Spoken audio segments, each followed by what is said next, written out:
Hey, good morning everybody, and welcome to the vlog. I hope the start of your day is amazing, or whenever you happen to be watching it. I am always blown away at this particular type of snake. Of course, a pink corn snake called a salmon or a coral snow corn snake. And in my wildest dreams, in my entire career, I never thought that I would see a snake that was so pink like this. I mean, it is crazy to think that there's a pink snake.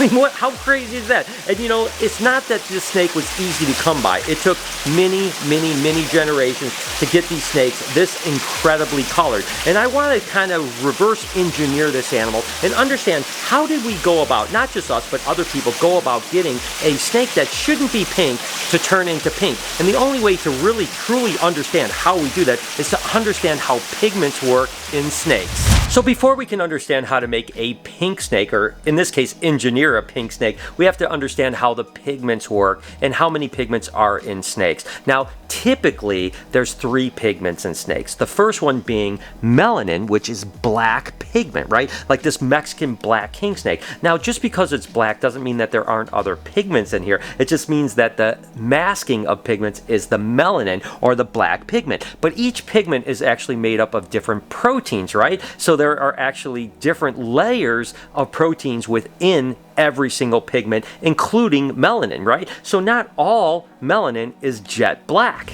You can really see in this hypoplebelin milk snake, which is essentially a T positive, is where that grayish kind of brown purpley looking pattern right there is typically black, right? It's jet black. In this case, it's this kind of muted color. And that muted color, and this little monkey is trying to bite me right now, that black or lack thereof is actually still melanin, but it's tyrosine, which is a pigment in melanin that isn't solid black. So again, you can start taking away the layers, and as you understand layering and actually pigment more, you can start engineering the color that you're actually going for. The next pigment is actually red pigment, like this albino Honduran milk snake, and it's actually called iridophore. That's right. And a lot of snakes are made up of iridophore. This one just happens to have an increased amount of iridophore. So basically we're doing the same thing we've done with the pink corn snake. With this snake is we're polygenically breeding for the reddest possible albino, right? So every generation we breed the reddest one to the reddest one,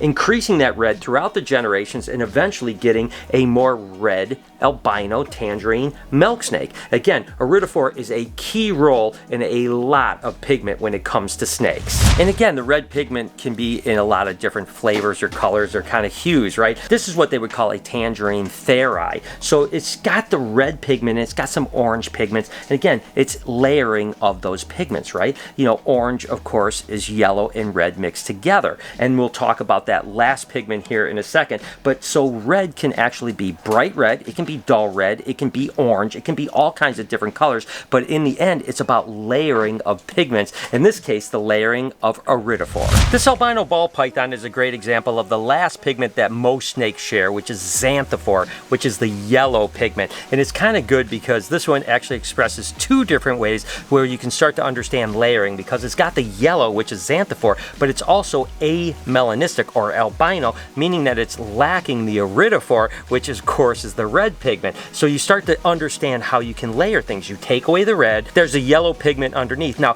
some snakes can have more than these 3 pigments, but primarily the 3 pigments that make up snake pigment or coloration are xanthophore, iridophore, and melanin. Again, red, yellow, and black. But you might be asking yourself, Brian, I've seen so many different snakes, right? Like let's take for instance a brown snake. Like this Colombian rainbow boa. Obviously it's pretty much just a brown snake, but again, if you understand the way pigment works, what happens when you mix red, black, and yellow? You get a brown type of snake, right? So this has a little red pigment, it has a little bit of black pigment, it has a little bit of yellow pigment, making it a brown color. Back to reverse engineering that unbelievably pink corn snake that we saw earlier, let's start with Maisie, the normal corn snake, and kind of break down the pigments here, right? You obviously have a reddish look to it, so that is that iridophore. You have the orangish look, which means there's a little bit of xanthophore making the red look orange, and of course you have that melanin, that black banding around the saddle. So this has all of the pigments, right? And all corn snakes will have this, but then there's a ton of different designer corn snakes, and it's all just kind of reducing or increasing or modifying those 3 pigments. So what actually makes up a snow corn snake? What you first have to do is start getting rid of the layers of pigment, right? So the first layer you get rid of is the black or the melanin, and you end up with an albino, or what they really could call an amelanistic, because albinos are really just amelanistic, meaning that they're lacking the black pigment, but they still have the yellow pigment, the xanthophore, and they still have the red pigment, the iridophore. The next thing you would do is take away that red pigment or iridophore, and you basically end up with this kind of whitish snake. You can still see that there's xanthophore, so some yellow is coming through, and you might even notice there's a little bit of pink. And what basically happens is that when you're actually reducing some things like iridophore, sometimes there's a little bit of a bleed through, right? Now you might ask, well, what about the white pigment there? White really isn't a pigment, it's a lack of pigment, basically, right? So basically you have a white animal with a little bit of yellow bleeding through and a little bit of the pink iridophore bleeding through. And so this is the base of that solid pink corn snake. And what you want to do is, let's say you say, all right, there's a little bit more pink in this particular snow corn, then there is another one. You would hold that back and breed it to another one that is super pink, and then ultimately continue to breed the pinkest to the pinkest. And the first generation, you don't see much. The second generation, you see a little bit more. By the time you're into the fourth or fifth generation, you start getting a really pink snake. Now, the only thing that you have to keep in mind is you don't want to just keep inbreeding your snakes, right? So you want to have 2, 3, 4 different bloodlines, so you can be breeding this pink bloodline to that pink bloodline that is unrelated, and on and on. And thankfully, there's enough corn snake bloodlines that you can do that without a problem, so you can stay away from any problems you might have from inbreeding. But after several generations, you end up getting that solid pink corn snake. And now back to that beautiful pink corn snake. You kind of might have an understanding of how this animal actually came about. Again, it took probably 10, 12 years to get to this stage, and it's only going to get better from here. And keep in mind, this is a broad generalization. Obviously, there's some other pigments when you get into green tree pythons and other things like that. Not everything is just the 3 pigments, but the majority of snakes are made up of red, black, and yellow. And then there's different hues and different color palettes thereof and different expressions of those 3 genes. Again, doesn't mean it's the only pigments, but the majority of snakes have those 3 pigments. And then you get these absolutely beautiful color palettes as you start actually polygenically breeding for specific traits or reducing certain pigments. And that's kind of the art behind the science of producing beautiful snakes. Let's stick with pink snakes for a minute, and that's actually these pastel pink hognose snakes. Now, interestingly enough, this isn't a polygenically bred or a line bred specific thing. This was actually caught in the wild down in Lubbock, Texas many years ago, and it's a type of albinism, right? There's orange albinos and there's pastel pink albinos. They're not compatible with one another, so it's not like you took an albino and then bred it for the highest pink. Basically, this came out of the wild like this. And there's no doubt if we wanted to spend generation after generation kind of refining the pink in this animal, we could get a fluorescent pink hognose snake too. The only problem is there's not a lot of bloodlines of pastel pink, so it would take a lot longer because you don't want to inbreed them 4, 5, 6 generations, because then you're going to end up with a snake that's not healthy, right? So that's the thing that you have to think about, is as you're going for something that's amazing, you have to also think what ethically is right about inbreeding, right? So you have to somehow work your project to the point where you're breeding the furthest relatives possible together in order to produce a beautiful snake, but also a very healthy snake.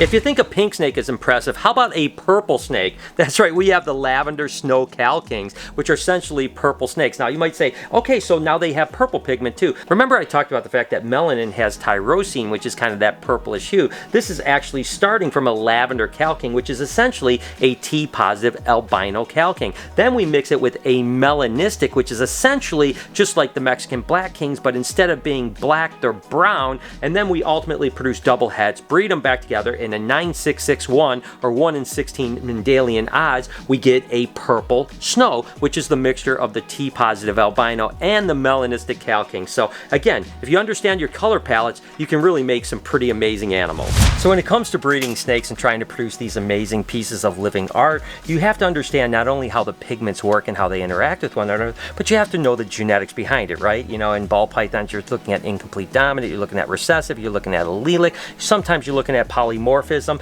So when you understand the genetics behind producing that particular phenotype, which is just a fancy word for the way it actually looks, then you can start thinking about color palettes like we just talked about. You say, what if I mix this palette with this palette, maybe reduce a little bit of the melanin in the sense of the tyrosine instead of the other proteins, and then you can start getting animals like this Candino, which is basically like an albino ball python, but instead of white, you have purple, right? And you could start taking this to the next level, to the next level, to the next level, and then ultimately, hopefully get something like the Barney ball python. And it's crazy to think that 30 years years ago when I got started in this, really 32 years ago or so, really corn snakes were one color, right? There's Okatee, there's Miami phase, but they're all really wild type normals. And over that time, to go from a normal snake to a bright pink snake or a purplish snake or, you know, a white with freckled snake, I mean, it's pretty amazing how far we've come in just such a short time, really, when you think about it. And I can't imagine what the future is going to be, but corn snakes are certainly pretty darn diverse. And the same thing went for ball pythons. I mean, in the beginning when I first started working with it, there wasn't albinos, there wasn't pies, there wasn't anything. There was just normal wild type ball pythons. And really, whoa, this guy's a little feisty little monkey. What is wrong with you, little bugger? Oh my gosh, he's a little pistol, isn't he? But nevertheless, I fell in love with ball pythons for their natural color, and obviously they're just unbelievably tame disposition. And now look at these things. I mean, this is that super lorry leopard. We actually have 3 of these little monkeys, and they are absolutely beautiful. And that's the thing, there's hundreds of corn snakes now. There's hundreds of ball pythons. There's tons of samboas and king snakes and milk snakes. And I mean, it's amazing, and it's just so exciting. So if you ever think like, oh my gosh, I want to produce a solid blue ball python or whatever the case may be, you know what? Get that project started, because you never know. 10, 15 years from now, you may be the one that has the next unbelievably memorable snake. And all it takes is a little imagination, a little knowledge, understanding the color palette and genetics, and you can certainly do it.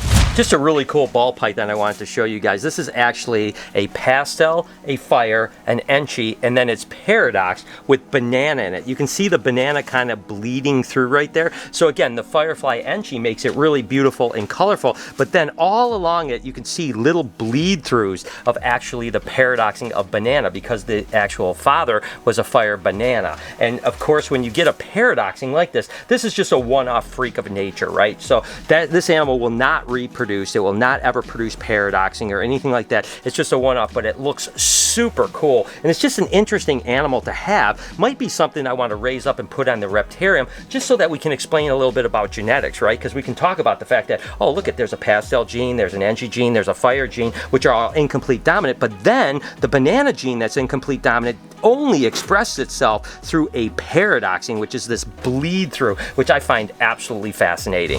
So again, the more you understand about the biology, the art, the science, and trying to make this living art, it's better for your potential for producing animals that are really, truly amazing, like we hope we do, and we hope we can continue to do. If you do enjoy this video, do me a favor. Here is a video of a bunch of eggs hatching and stuff like that. If you want to know more about reptiles and learn about genetics, up here you can also listen to my podcast. We do a snake talk one where I talk all kinds of stuff just like this. On this side, please get me to 3 million subscribers. We're getting there. We're almost there.